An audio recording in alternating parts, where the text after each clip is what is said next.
2020 के India China Galwan clash के बाद पहली बार प्राइम मिनिस्टर मोदी और शी जिनपिंग मिले इस ब्रिक्स समिट में। ये जो क्लैश हुआ था, इसके बाद से इंडिया और चाइना के बीच में काफी पॉलिटिकली गर्माहट आ गई थी, राइट। सोचिए 2020 के बाद से ही इंडिया और चाइना के बीच के ऑलमोस्ट सभी bilateral agreements had come to a halt. हमने उनके एफडीआई इनफ्लोज पे रोक डाल दिया था।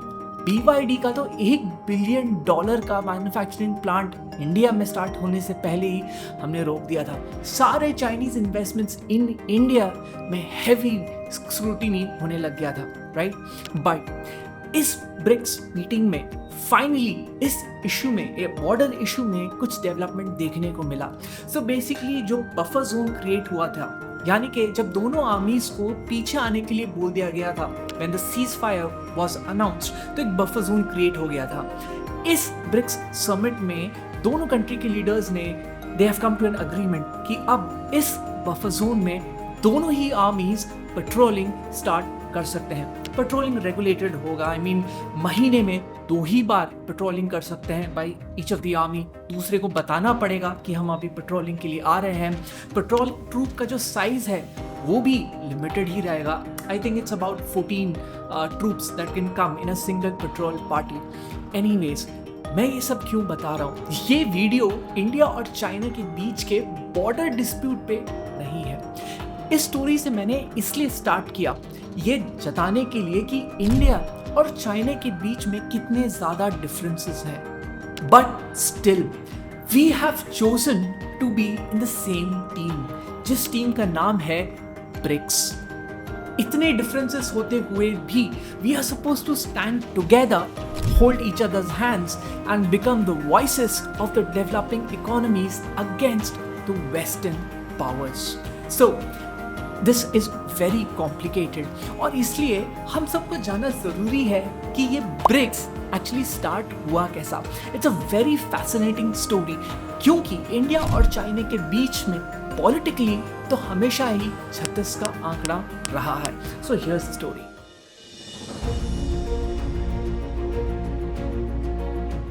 2001 की बात है। एक young British economist world map को देखते हुए कुछ रियलाइज करते हैं, something that the rest of the world had not realised yet.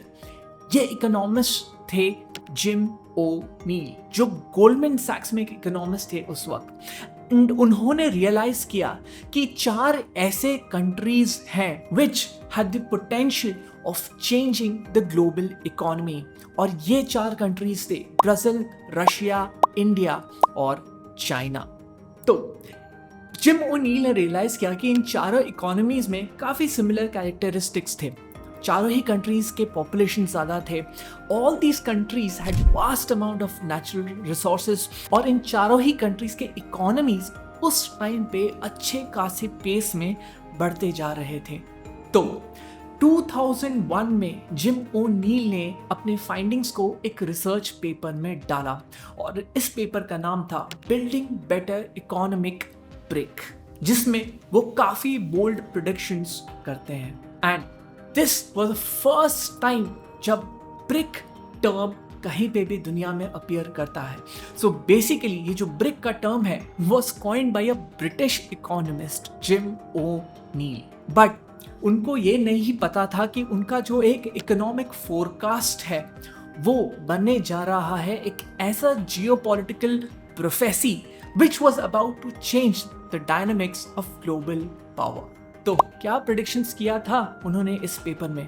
कैसे एक economic group which are geographically also distantly located साथ में आते हैं to raise their voices against the western powers.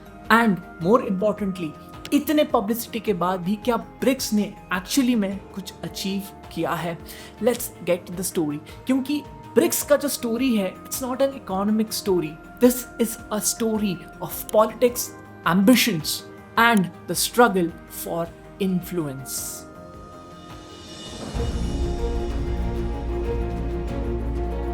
तो जिम ओ'नील अपने पेपर में दुनिया को ये दिखाते हैं उस वक्त कि ये चारों कंट्रीज के जो इकोनॉमीज हैं वो एक्चुअली ग्लोबल इकोनॉमी को ज्यादा कंट्रीब्यूट करते हैं than what the people at those times had actually assumed.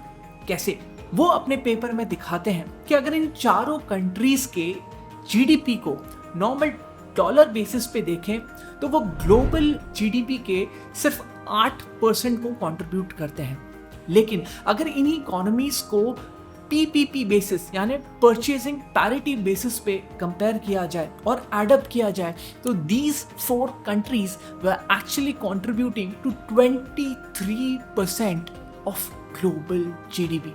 23%। In fact PPP के बेसिस में तो 2000 में ही India had already become the 4th largest economy of the world। और ये जो 4 इकोनॉमीज हैं वो उस टाइम पे कई वेस्टर्न यूरोपियन इकोनॉमीज से बड़े थे, including countries like that of Italy.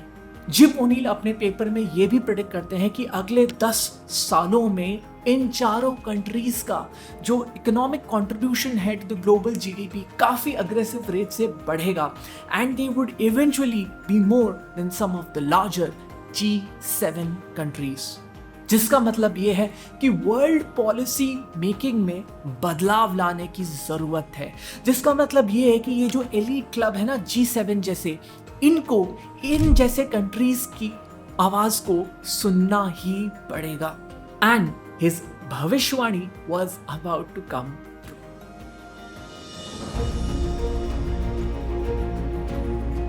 तो अब 2001 से चलते हैं 2006 की तरफ। G8 का समिट होता है सेंट पीटर्सबर्ग रशिया में।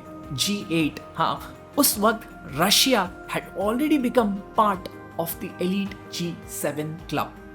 और ये जो G8 का समिट होता है उसमें कुछ 5 डेवलपिंग इकोनॉमीज को बुलाया जाता है as part of the outreach program.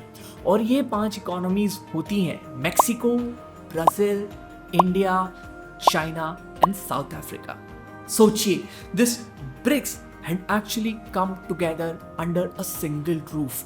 और इसी में the seed of this group called BRICS was sown। ये जो ब्रिक नेशंस थे उस टाइम पे अपने अपने अलग अलग चैलेंजेस से जूझ रहे थे, but they were drawn towards each other, क्योंकि सबका उस टाइम पे एक कॉमन एम्बिशन तो था ही, to find a greater voice in the global stage.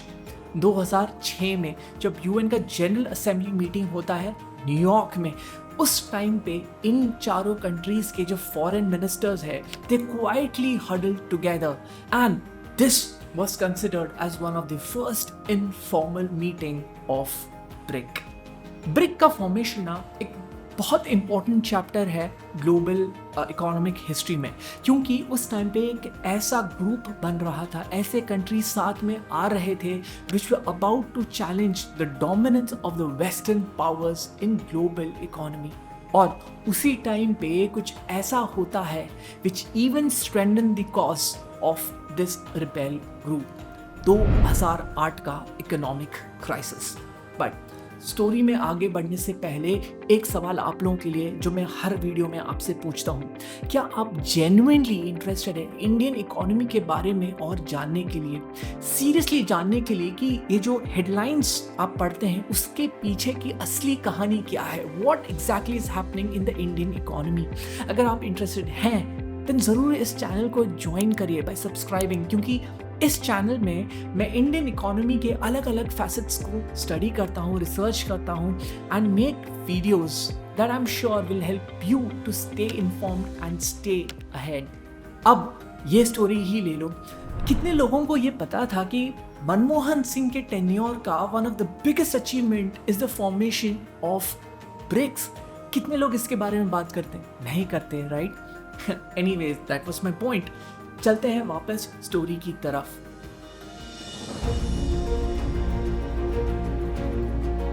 – 2008 में लेमन ब्रदर्स का क्राइसिस हो जाता है, राइट? यूएस जो ऐसा ग्लोबल सुपर पावर होता है, राइट, पूरे दुनिया में फाइनेंशियल मार्केट्स को भी डिक्टेट करता है, उसका बैंकिंग सिस्टम ही फेल कर जाता है और इसका रिपल इफेक्ट्स फील होता है पूरे दुनिया भर में। And that is when the rest of the world also starts realising कि यार कुछ तो बदलाव लाने की जरूरत है, we need alternate centres of power. और इसी बीच 2009 में ब्रिक्स का पहला समिट होता है रशिया में। इंडिया का चार्ज लीड करते हैं डॉक्टर मनमोहन सिंह, उस टाइम के हमारे प्राइम मिनिस्टर। देखिए 2000s में ना दुनिया में काफी कुछ चल रहा था एंड ऑल दीज 4 कंट्रीज वो had their own challenges. Russia की बात करें तो सोवियत यूनियन के ब्रेकअप के बाद Putin was desperate to find more voice in the global affairs, right. वो चाहते थे, वो इनफैक्ट वो सबसे ज़्यादा वही इंटरेस्टेड थे कि एक ऐसा मल्टीपोलर वर्ल्ड बने जहाँ पे US is not dictating every term. Brazil में 2002 में 4 बार हारने के बाद पावर में आए थे लूला डी सिल्वा, एक लेफ्टिस्ट लीडर थे and he had risen to the position of president on the promises of major political and economic reforms. So he was also desperate to make a mark, right? और उनको ये brick वाला जो group है perfect platform लगा to raise voices and concerns of Latin America on the global stage. China में 2000s में कुछ अलग ही चल रहा था, राइट। उनका एक्सपोर्ट लेड जो इकोनॉमिक स्ट्रैटेजी था वो अलग ही रंग ला रहा था and China's economy was just flying. उस टाइम पे चाइनीज के प्रीमियर हु जिनटाओ को लगा if he alliance with other emerging economies during that time तो वो चाइना का position as an alternate seat of power वो और भी स्ट्रेंथन कर सकते हैं। इंडिया 1991 के लिबरलाइजेशन के बाद इंडिया का इकोनॉमी धीरे धीरे स्ट्रॉन्ग हो रहा था। We were finding a voice and a place in the global economy, but prime minister Manmohan Singh के सामने एक बहुत बड़ा चैलेंज था, क्योंकि ब्रिक्स में जुड़ना मतलब चाइना के साथ खड़े होना एंड इंडिया एंड चाइना के बीच में हमेशा से ही कॉन्फ्लिक्ट्स चलते आ रहे थे। बट मनमोहन सिंह रियलाइज करते हैं कि इस ग्रुप में जुड़ने से जो बेनिफिट्स मिलेंगे would far outweigh the challenges. एक सॉर्ट ऑफ रिबेल ग्रुप बनाना कोई छोटी बात नहीं थी and this would be a huge boost to India's claim to be one of the voices of the global south. कितना कुछ चल रहा था उस वक्त, राइट। और ये तो सिर्फ इन 4 कंट्रीज की बात है, बाकी दुनिया में भी there were rising voices against these financial institutions जैसे वर्ल्ड बैंक एंड IMF। अगर आप इन इंस्टीट्यूशंस के बारे में कुछ रिपोर्ट्स पढ़ेंगे तो कई जगह इनको क्रिटिसाइज किया गया है कि जब ये लोन्स देते हैं, जब ये फाइनेंशियल सपोर्ट देते हैं छोटी इकोनॉमीज को, डेवलपिंग एंड डेस्परेट इकोनॉमीज को, तो अपने लोन्स की ऐसे वो प्रेडेटरी कंडीशंस डालते हैं कि इन कंट्रीज को एक्सेप्ट करना पड़ता है more and more influence of Western powers in their economies. So yes, ये सारा फैक्टर्स अलाइन होता है जब ब्रिक्स बनता है। 2008 में क्राइसिस, 2009 में पहला ब्रिक का समिट, 2010 में ये ग्रुप में साउथ अफ्रीका जुड़ जाता है and completes BRICS। South Africa उस टाइम पे काफ़ी छोटा इकोनॉमी था कंपेयर्ड टू अदर 4, बट इस ग्रुप में उसका जुड़ना एक बहुत बड़ा स्टेप था because this rebel group now had an African representative as well. But now it is time for reality check. Question ये है कि ये जो ब्रिक्स है क्या सही में it has been successful in representing and raising the voices of developing economies.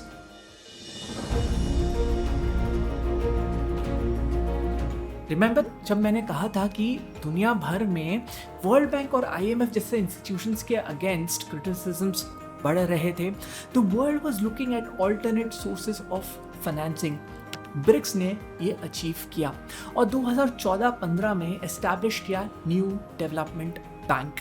ये एक ऐसा ग्लोबल इंस्टीट्यूशन था जिसका सिंगल पर्पस था कि ऐसे डेवलपिंग इकोनॉमीज में जो इंफ्रास्ट्रक्चर प्रोजेक्ट्स है उसको फाइनेंस करना। And this was seen as a challenger to World Bank and IMF. But कितना सक्सेसफुल रहा है ये? NDB ने आज तक about $33 बिलियन का फाइनेंसिंग प्रोवाइड किया है। वर्ल्ड बैंक तो $100 बिलियन से ज़्यादा हर साल फाइनेंस प्रोवाइड करता है। ओके, ब्रिक्स का भी एक बहुत बड़ा ऑब्जेक्टिव है डॉलर का डोमिनेंस खत्म करना, right, the D-dollarisation of the global economy. And काफ़ी बार अपने समिट्स में ये एक पॉइंट उठाता है BRICS to come out with their own currency. But ये भी सक्सेसफुल नहीं रहा है अभी तक, क्योंकि आप सोचिए ना कितने इंटरनल कॉन्फ्लिक्ट्स हैं, रुपी बनेगा या चाइनीज रेमनिबी बनेगा। और इसलिए एक्सपर्ट्स बोलते हैं कि probably this percent of BRICS will never see the light of the day. Okay, currency तो नहीं हुआ, बट क्या इन पांचों इकोनॉमीज ने आपस में ट्रेड रिलेशंस बेटर करके ऐसा ग्लोबल ट्रेड जो इकोसिस्टम है उसमें कुछ इम्पैक्ट लाया है? नहीं, nothing really has happened on that sort. In short, कई एक्सपर्ट्स मानते हैं कि ब्रिक्स विल नेवर सक्सीड। क्यों? इसके कई रीजंस है और सबसे बड़ा रीजन है इंडिया और चाइना। यू सी, हमारे आपस में ही इतने पॉलिटिकल फ्रिक्शंस हैं, हमारे एम्बिशंस अलग, हमारे इंटरेस्ट्स अलग है, हमारे पॉलिटिक्स अलग है, that it is extremely difficult to stand together as a common force against the western economies and the western powers. Brazil और साउथ अफ्रीका तो जोग्राफिकली ही इतने दूर है हमसे कि जो एक टेरिटोरियल यूनिटी वाला एक फैक्टर आ जाता है ना कई बार, वो भी नहीं आ सकता। एंड जिम ओनील ने खुद माना है कि that he was wrong in putting Brazil and South Africa together with India and China, क्योंकि जहाँ पे 2001 के बाद से इंडिया और China were on a different economic trajectory all together, Brazil और रशिया का इकोनॉमी जस्ट फिजल्ड आउट।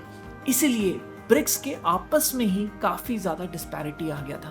और इसीलिए जिम ओनील कहते हैं कि as a political group BRICS will never succeed, but probably there's a light at the end of the tunnel, क्योंकि BRICS में जुड़ने के लिए लगभग 23 अलग कंट्रीज ने अपना एप्लीकेशन डाला हुआ है। So are we actually now going to see a change in the dynamics of global power?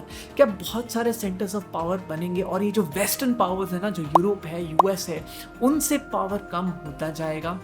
What do you think? Can India really become the champion of BRICS and the champion of the voices of the global south? Comments में बताना। सी you later.